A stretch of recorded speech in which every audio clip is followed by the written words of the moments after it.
दोस्तों नमस्कार। आपने एक कहावत सुनी होगी कि दुश्मन का दुश्मन दोस्त होता है। आजकल अंतर्राष्ट्रीय लेवल पर एक बड़ा इंटरेस्टिंग विवाद चल रहा है। अमेरिका के राष्ट्रपति डोनाल्ड ट्रंप और अमेरिका या दुनिया के सबसे अमीर व्यक्ति एलन मस्क के बीच में 10 दिन पहले बहुत अच्छे दोस्त थे।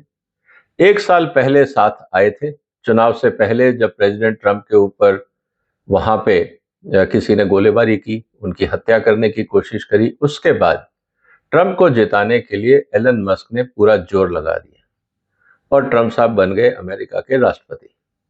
और उसके बाद ट्रंप ने एलन मस्क को अपनी सरकार में सबसे महत्वपूर्ण पद दिया और जिसके कारण वो विवादों में भी रहे। लेकिन पिछले 10 दिन के अंदर ऐसा क्या हुआ कि ये जो दोस्ती जिसके बारे में लोग कहते थे कि एक बहुत अच्छी टीम बन गई है, ये विवाद में आ गई और यहां तक कि अब ये एक दूसरे को खुलकर क्रिटिसाइज भी कर रहे हैं। ट्रंप साहब पॉलिटिशियन भी हैं, बिजनेसमैन भी हैं। एलन मस्क प्योरली बिजनेसमैन है, पॉलिटिक्स में हाथ आजमाने आए थे। लेकिन इस विवाद से दुनिया भर में क्या इंटरेस्टिंग डेवलपमेंट होने वाले हैं, आज हम इसकी चर्चा करेंगे। इसलिए इस वीडियो को अंत तक देखिएगा कि ये जो विवाद है ट्रंप और एलन मस्क के बीच में, इसका फॉलोआउट क्या होगा। और जो सबसे इंपॉर्टेंट बात है, अमेरिका की जो कंपनियां हैं एलन मस्क की, वो आने वाले दिनों में उनका क्या होने वाला है। इसलिए इस वीडियो को शेयर करिए, इस चैनल को सपोर्ट करिए, सब्सक्राइब करिए, क्योंकि बड़े इंटरेस्टिंग एनालिसिस हम आपके लिए लेके आते हैं जो शायद आपको उतनी डिटेल में, इतने फैक्ट्स और एविडेंसेस के साथ शायद कहीं और देखने को नहीं मिलेंगे। दोस्तों, इंटरेस्टिंग चीज ये है कि एलन मस्क एक ऑर्डिनरी बिजनेसमैन नहीं है। इस बात को आप ध्यान में रखिएगा। उनकी जितनी भी कंपनियां हैं वो यूनिक हैं। उनके अपने जितने भी बिजनेसेस हैं वो रिसर्च ओरिएंटेड है। मतलब उनका कंपटीशन आसान नहीं है। इसीलिए एलन मस्क को रिप्लेस करना किसी भी सरकार के लिए आसान नहीं होगा। हाँ, सरकारें उनके लिए रास्ता रोक सकती हैं, उनकी जो लाइसेंसिंग है उनको बंद कर सकती हैं, रोड़े अटका सकती हैं, लेकिन इससे नुकसान किसका होगा? उन्हीं देशों का जहां पे ट्रंप की कंपनियां काम कर रही हैं और उसका लाभ उठा रही हैं। उदाहरण के लिए एक एक करके बात करते हैं। एलन मस्क की सबसे इंपॉर्टेंट कंपनी है टेस्ला। इलेक्ट्रिकल व्हीकल में क्रांति लाने वाली दुनिया की पहली कंपनी। और उसके बाद फिर चाइनीज कंपनीज मार्केट में आई और आज मार्केट इतना वाइब्रेंट हो गया है ईवीज का कि हर दूसरे दिन कोई ना कोई नई कंपनी, नया मॉडल बाजार में दिखता है। अब अगर ट्रंप साहब एलन मस्क की कंपनी से सब्सिडी हटाते हैं, जिसको लेके विवाद शुरू हुआ है, क्योंकि एक कार के ऊपर करीब $7,500 का सब्सिडी था। एलन मस्क का यह कहना था कि ये इंडस्ट्री नई है, कंपटीशन बढ़ रहा है, इस सेक्टर को सस्टेन करने के लिए सरकार की सपोर्ट की जरूरत है। अब सवाल इस बात का है कि एलन मस्क की जो कंपनी है और जो वो कारें बनाते हैं और जिस क्वालिटी की वो बनाते हैं, अगर आप ईवीज देखें तो उससे हाफ या वन थर्ड या वन फोर्थ रेट पे आपको चाइनीज कारें भी मिल जाएंगी। और अगर ये कारों को सस्टेन करना है तो अमेरिकन सरकार को सपोर्ट करना होगा। लेकिन ट्रंप साहब ने ये कहा कि नहीं, हमारे पास पैसा नहीं है, हम सब्सिडी हटा रहे हैं। निश्चित रूप से ट्रंप साहब की सेल, जो एलन मस्क की कंपनी है, उसकी सेल में फर्क आएगा। लेकिन बाजार किसके हाथ में जाएगा? चाइनीज कंपनीज के हाथ में। क्योंकि अमेरिका में टेस्ला से बड़ी तो कोई ईवी कंपनी है ही नहीं। अब ट्रंप साहब का ये कहना कि साहब पेट्रोल की कंपनी हो या ईवी हो, क्या फर्क पड़ता है, दोनों बराबर रहने चाहिए। क्योंकि जो पेट्रोलियम बेस्ड कंपनीज हैं, जो आईसी इंजन वाली कार कंपनी है, वो ट्रंप के करीबी दोस्त हैं। और अपने चुनाव भाषण में भी उन्होंने कहा था कि वो इस तरह के जो पॉल्यूशन रिलेटेड रिस्ट्रिक्शंस हैं उनको खत्म कर देंगे, और उन्होंने सत्ता में आके किया भी। अब कंपटीशन पहले तो था ईवीज का चाइनीज और अमेरिकन ईवीज के बीच में, अब हो गया है अमेरिकन कंपनीज का और चाइनीज कंपनी ऑटोमोबाइल्स के बीच में। अब कौन जीतेगा? आने वाले दिनों में बड़ा इंटरेस्टिंग डेवलपमेंट होने वाला है। क्योंकि जो आईसी इंजन की कंपनीज भी हैं, जो नॉर्मल कार कंपनियां हैं वो भी रेयर अर्थ मटेरियल यूज करती हैं, मैग्नेट यूज करती हैं। चाइना ने देने से मना कर दिया। तो ईवीज को प्रेसिडेंट ट्रंप ने डिस्करेज किया और ऑटोमोबाइल कंपनी के जो क्रिटिकल पार्ट्स हैं वो चाइना ने देने से मना कर दिया। अब इस स्थिति में क्या होगा? अब आप सोच के देखिए, क्या ट्रंप साहब अपने ही गेम में फंस गए? बदलती हुई दुनिया को सिर्फ सब्सिडी की नजर से देखना, क्या ये उचित था? ये तो वक्त बताएगा। पहला मुद्दा। दूसरी जो सबसे बड़ी कंपनी है इस समय स्पेस के अंदर, नासा के बाद अगर कोई सबसे बड़ी ऑर्गेनाइजेशन, वो है space x. In fact international space station के लिए जितना भी सामान लाया ले जाया जाता है, एस्ट्रोनॉट्स को भेजना और लाने का काम है, वो एलन मस्क की कंपनी करती है। अब ट्रंप साहब ये कहते हैं कि हम इन कॉन्ट्रैक्ट्स को रिव्यू करेंगे। बिल्कुल कर सकते हैं। नुकसान किसका होगा? इसको भी सोचना होगा। क्या नासा अपने सारे स्पेस प्रोग्राम्स और रिसर्च को बंद कर देगा क्योंकि ट्रंप एलन मस्क को सपोर्ट नहीं करना चाहते? करीब 10, 15, 20 बिलियन डॉलर का व्यापार होता है, इसको भी समझना होगा। तीसरी इंपॉर्टेंट कंपनी है जो है न्यूरालिंक, जिसमें एलन मस्क की कंपनी ये कोशिश कर रही है कि आदमी का दिमाग और आर्टिफिशियल इंटेलिजेंस दोनों को हम लिंक कर दें। मतलब कि आपको हाथ पैर जलाने की भी जरूरत नहीं पड़े, आप सोचें और काम होना शुरू हो जाए। ब्रेन और आर्टिफिशियल इंटेलिजेंस के बीच में किस तरह से संवाद हो, इसको लेकर ट्रंप की कंपनी काम कर रही है, जिसका नाम है न्यूरालिंक। काफी एडवांस स्टेज में है और ट्रायल्स एनिमल्स पे भी हो चुकी है। अगली एक और कंपनी है जिसका नाम है बोरिंग कंपनी। आपको याद होगा कि अंडरग्राउंड या टनलिंग को लेकर एलन मस्क का यह कहना है कि अगर आपको ज्यादा तेजी से, रफ्तार से काम करना है तो आप टनल्स बनाइए, क्योंकि वहां किसी भी तरह का कोई डिसरप्शन नहीं है, कोई एक्सीडेंट नहीं है, किसी तरह का कोई पेडेस्ट्रियन क्रॉसिंग नहीं होगा।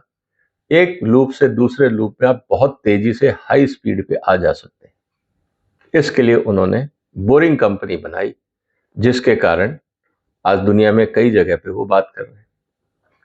टेलीकॉम के क्षेत्र में स्टारलिंक को लेकर उन्होंने एक क्रांति लाई कि सैटेलाइट से डायरेक्ट, जहां पे आपको फिजिकल केबलिंग नहीं करना है, टावर खड़े नहीं करने हैं, आप डायरेक्ट मोबाइल और सैटेलाइट के बीच में हम कम्युनिकेशन कर सकते हैं। तो जितने भी रिमोट एरियाज हैं, शिप्स हैं, हाई सीज में लोग रहते हैं, एयरक्राफ्ट्स में हैं, कहीं पे भी आप कनेक्ट कर सकते हैं। तो भारत में भी स्टारलिंक को लेकर जो चर्चा थी, उसका भी शायद लाइसेंस उनको मिल गया है। साथ ही ग्रीन एनर्जी को लेकर बात हो रही है कि सोलर एनर्जी, हाइड्रोजन एनर्जी, इसको लेकर भी काफी जो चर्चा है, इस पर रिसर्च है, वो एलन मस्क की कंपनियां कर रही हैं। एक और इंटरेस्टिंग कंपनी जिसका इस्तेमाल आप और हम करते हैं, जो पहले ट्विटर कहलाता था, आजकल एक्स कहलाता है, ये भी अब एलन मस्क की कंपनी है। तो सोशल मीडिया में भी एलन मस्क का काफी रोल और एक्टिव रोल रहा है। इसके अलावा जो हाइपरलूप ट्रांसपोर्टेशन सिस्टम है, वो कॉन्सेप्ट भी एलन मस्क ने दिया है। जब एक एंटरप्रेन्योर इतना एग्रेसिव है, इतना इनोवेटिव है, तो दोस्तों ट्रंप साहब तो उसको भगाना चाहते हैं, उसको डिस्टर्ब करना चाह रहे हैं। इंटरेस्टिंग डेवलपमेंट ये हुआ है पिछले कुछ घंटों में कि रशिया की तरफ से ये कहा गया है कि अगर एलन मस्क रशिया में आकर रहना चाहते हैं और यहां काम करना चाहते हैं तो उनका स्वागत है।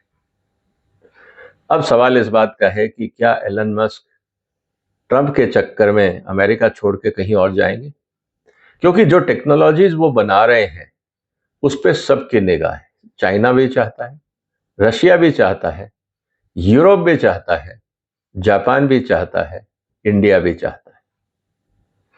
तो एक entrepreneur, innovative, research oriented company के मालिक के लिए पूरी दुनिया में जगह तो है। लेकिन अब सवाल इस बात का है कि क्या ट्रंप साहब अपने ईगो को सेटिस्फाई करने के लिए एक अमेरिका की जो, जिसको आप ये कह सकते हैं कि फ्लैगशिप ऑर्गेनाइजेशन है, क्या उनको बंद करना चाहेंगे?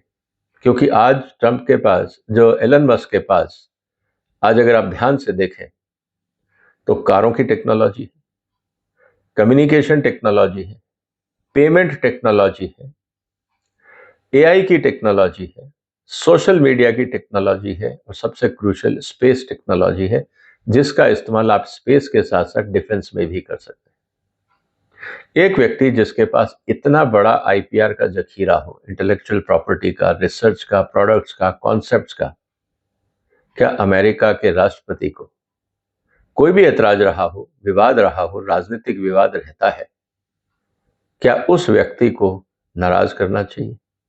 और रही बात कि उनके आर्ग्यूमेंट की कि सब्सिडी हमने घटाई है जो अमेरिका के हित में है, क्या ये पेनी वाइज पाउंड फुलिश तो नहीं होगा? क्योंकि जब आप सब्सिडी घटा रहे हैं, अमेरिका की कंपटीशन के अंदर चाइना की कारें अगर सस्ती हो जाती हैं तो किसका फायदा हुआ और किसका नुकसान हुआ? उसको रोकने के लिए ट्रंप साहब ने टैरिफ लगाए। टैरिफ लगाने के बाद चाइना ने अमेरिका को रेयर अर्थ मटेरियल देना मना कर दिया। तो जिस कारण ट्रंप ने ये पूरा पॉलिसी खेल खेला कि अपनी इकोनॉमी को बिल्ड करेंगे, जितनी एडवांस और क्रिटिकल टेक्नोलॉजी की कंपनियां हैं वो बगैर चाइना के आज सरवाइव नहीं कर सकती। तो जो खेल खेला था ट्रंप ने, कहीं वो खुद उस खेल में हिट विकेट तो नहीं हो गए? इसको भी समझना होगा। इसलिए दोस्तों, मेरा ये कहना है कि ट्रंप साहब अपने ईगो को सेटिस्फाई करने के लिए एलन मस्क के साम्राज्य को नुकसान पहुंचा सकते हैं, लेकिन अगर एलन मस्क ने अपनी सारी रिसर्च फैसिलिटी रशिया, चाइना या यूरोप में शिफ्ट कर दी तो नुकसान किसका होगा? क्योंकि एलन मस्क के प्रोडक्ट्स की डिमांड पूरी दुनिया में है, सिर्फ प्राइसिंग की बात है। वो प्रीमियम प्रोडक्ट बेचना चाहते हैं, अगर उन्होंने अपने प्रोडक्ट्स के प्राइस थोड़े से सस्ते कर दिए तो बाजार और बढ़ जाएगा। और पर्सनल वेल्थ की भी उनके पास कमी नहीं है, क्योंकि कंपनियां ऑलरेडी स्टॉक मार्केट में लिस्टेड है, वहां से पैसा उनको मिलेगा, कंपनियों का डिविडेंड मिलेगा, प्रॉफिट मिलेगा, और क्या चाहिए? तो अब देखना यह होगा आने वाले दिनों में कि एक टेक्निकल या टेक्नोक्रेट और एक पॉलिटिशियन के बीच में जो विवाद है वो किस तरफ जाता है। क्या पॉलिटिकल सिस्टम एक टेक्नोक्रेट को दबा पाएगी, या टेक्नोक्रेट आज की दुनिया में अपनी जगह बना पाएगा और पॉलिटिकल क्लास उसका ज्यादा कुछ बिगाड़ नहीं पाएगी, एक्सेप्ट स्टैट्यूटरी परमिशंस या सब्सिडी जो सरकार की तरफ से मिलती है उसके अलावा। आपको क्या लगता है दोस्तों, क्या ये निर्णय जो ट्रंप साहब ने लिया या आपस में जो इनका विवाद हुआ, क्या इनकी कंपनियों को निशाना बनाना चाहिए ट्रंप एडमिनिस्ट्रेशन को? क्या इससे अमेरिका का फायदा होगा या नुकसान? जो भी आपके विचार हो कमेंट बॉक्स में लिखिए, क्योंकि इस तरह के विवाद आने वाले दिनों में आपको कई मिलेंगे।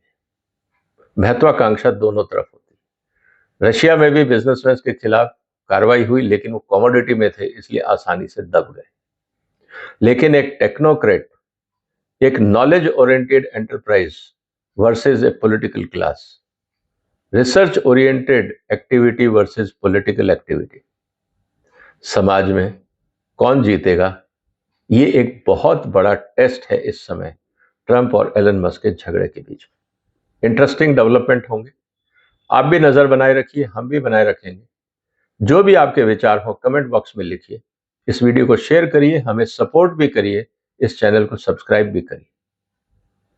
फिर मिलते हैं, अपना ध्यान रखिएगा। एक और गंभीर मुद्दे के साथ आपसे फिर मुलाकात होगी। तब तक वंदे मातरम।